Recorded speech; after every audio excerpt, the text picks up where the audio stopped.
Alright guys, how you all doing? I'm Fiesta here, and today we have Intel showing their system requirements for Intel Arc A700 GPUs, and we have CPU for 12 gen cores or 11, 10 gen.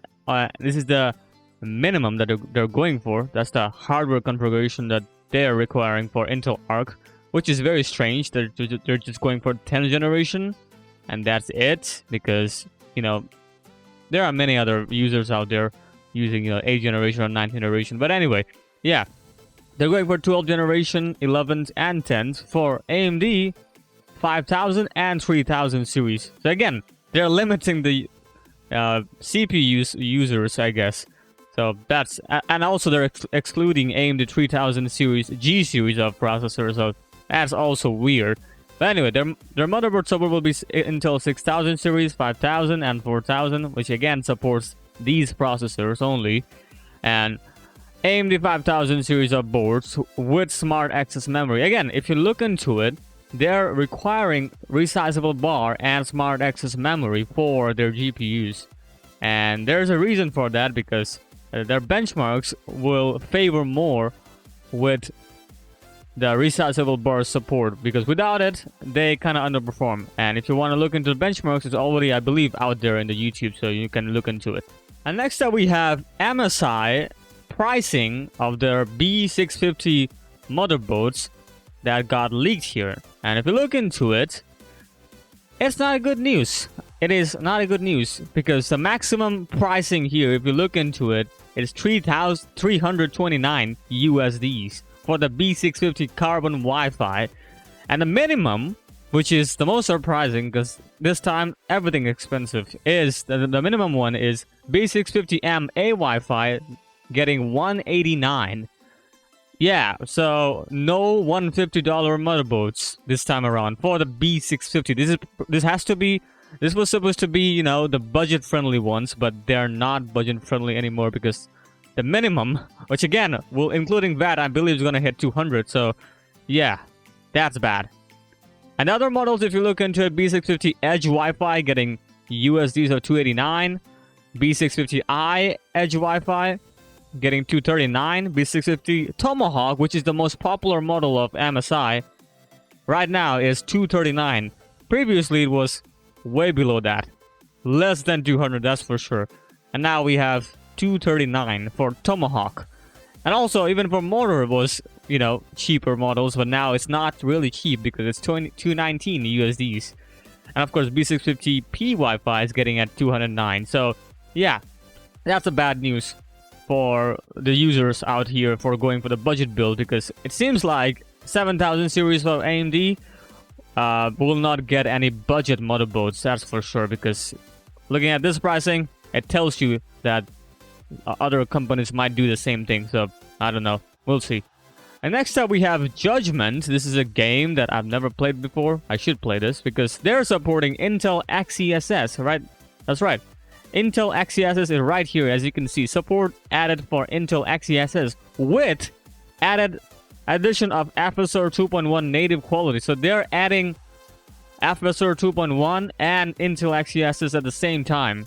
And if you look into it, they have noted this right here. Native works only when it has the same drawing resolution, adopting only the FSR 2.1 anti-aliasing effect. So not everything of FSR 2.1, it's just a little bit of it. Maybe not a full support and native quality support, that's it. But then again, it's still good. They're adding FSR 2.1 and Intel XeSS at the same time. We're waiting to see the benchmarks of these two performing in this game, because it will tell you which one is better in terms of performance and also in terms of visual quality. So I'll be looking up to that. And lastly, we have NVIDIA GeForce RTX 4090s getting unboxed here by multiple users. And if you look into it, there are some models right here. This is the Gigabyte. That's the ROG Strix model. There's a palette. Again, they're going with the diamond style modeling. I'm not really a big fan of that, but anyway, someone could be. That's probably the Zotac version. This time Zotac is going big, I believe. I could be wrong, but no, it's not. I don't think it's Zotac, right? I don't know. Supreme right there, and that's the, of course, Founders Edition. So yeah, there's that. And there's so much. There are just chonkers of GPUs right there. Would love to have them. And that's the Founders Edition. The box is good. Pretty good.